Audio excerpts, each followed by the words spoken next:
दूसरी तिमाही के अच्छे नंबर्स आए हैं। सालाना आधार पर मुनाफा करीब 70% के आसपास ग्रो किया है और आज मार्केट उसको थोड़ा सलाम भी कर रहा है। 3-3.5% ये शेयर ऊपर है। कंपनी के ग्रुप CFO संध्या जी हमारे साथ हैं। संध्या जी बहुत बहुत शुक्रिया, थैंक यू वेरी मच आज समय देने के लिए। आपके प्रॉफिटेबिलिटी काफ़ी अच्छी दिखी है, कुछ खास वजह? अच्छा, इसके एक वजह भी बताइएगा।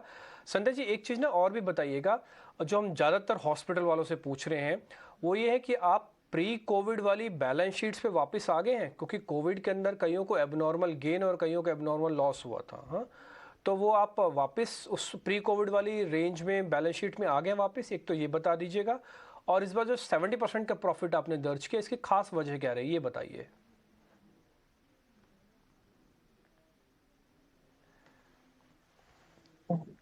नमस्ते। मुझे यहाँ बुलाने के लिए आपका धन्यवाद। अम, आप मुझे सुन पा रहे हैं? हाँ। जी जी, बिल्कुल बिल्कुल बिल्कुल।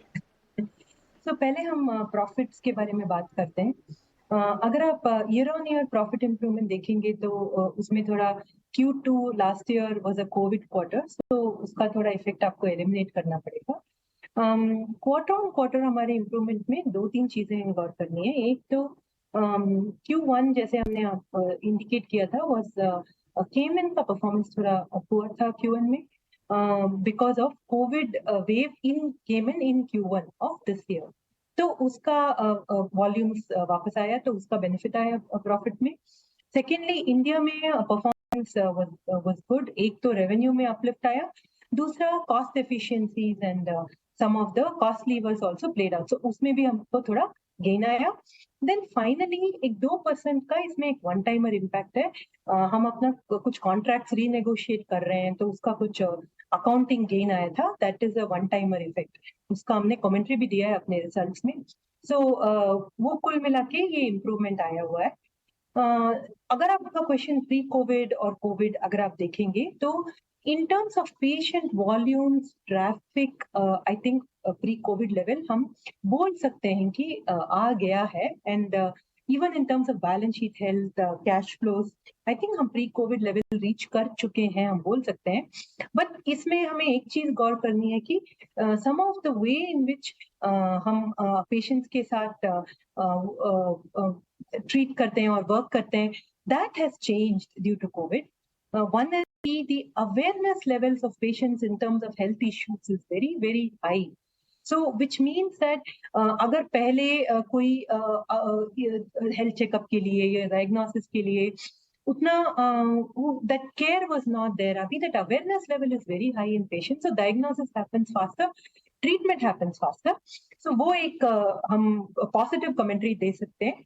Specifically to Narayana health, I think हमारा इंटरनेशनल वॉल्यूम अभी भी रिज्यूम हो रहा है। I don't know if we'll reach our pre COVID levels completely, हमने उसके बारे में कमेंट्री दिया है पहले, but we have been the international patient traffic also अभी रिज्यूम होने लग गया है। Does that answer your question?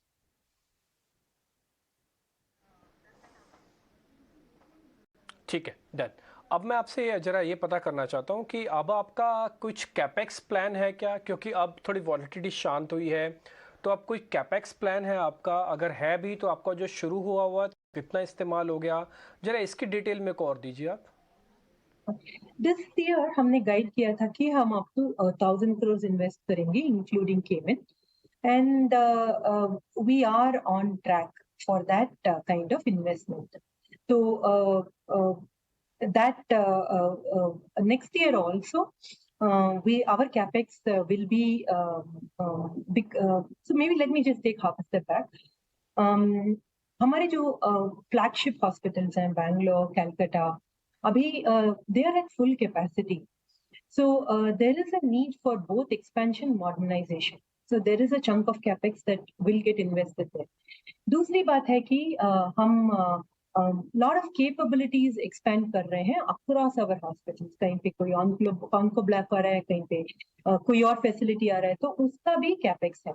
Thirdly, we are also always continuously investing in state of the art equipments. जैसे आपने हमारे robotic surgeries के बारे में commentary सुना होगा.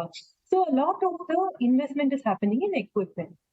So we do believe, and during the COVID time हमने काफी scale down कर दिया था investment, so that catch up will be there. So this year also will be high capex for us. Next year also will be high capex for us. Now next year का मेरे को उतना number अभी we'll have to put that together, but we will definitely do similar to this year capex next year as well. ठीक है। बस मेरे को एक चीज़ आपसे और पता करनी है। ऑलरेडी वैसे तो नारायण जो हेल्थ है वो कार्डियो के लिए बहुत अच्छे से माना जाता है, लेकिन धीरे धीरे कुछ कैंसर पेशेंट्स की संख्या भी बढ़ी है और आप इसको लेकर भी थोड़ा एग्रेसिव हैं। मेरे पास जो जानकारी है, आप कार्टी कुछ शुरू करना चाहते हैं, you are in the planning. So आप मेरे को जरा इसकी कुछ डिटेल दे पाएंगे, ये कितना बड़ा डिवीजन है और इससे कितना आप कैपेक्स लगाना चाहते हैं टिपिकली? Definitely आपने हमारे रिसर्च में भी देखा होगा, cardiac is only about 1/3 of our now. If you see, it's 1/3. I think all other specialties are catching up, and oncology is the next biggest business हमारा अगर आप देखेंगे. We are investing a lot of capex. Oncology जैसे आप जानते हैं is a bit capex heavy. क्योंकि उसमें काफी सारा इक्विपमेंट्स लगता है, वेदर इट इज पेट सीटी लगाना पड़ता है, MRI, CT स्कैन, सब इक्विपमेंट हेवी रहता है, लिनैक लगाना पड़ता है. तो हम we are making investments across all our hospitals, all our की hospitals to expand our oncology capability. हमने हाल ही में आपने प्रेस में भी देखा होगा, we completed 2000 BMT procedures. As far as CAR-T is concerned, it is still under clinical trial. The trial is definitely showing very good results, and as we progress, I think we will be able to share more update. ठीक है संध्या जी, बहुत बहुत शुक्रिया, thank you very much. अच्छा लगा आपसे आज बातचीत करके, बहुत ही अच्छे तरीके से सारी आपने डिटेल्स दी फाइनेंस के रिगार्डिंग और अप्रोच के रिगार्डिंग कंपनी की।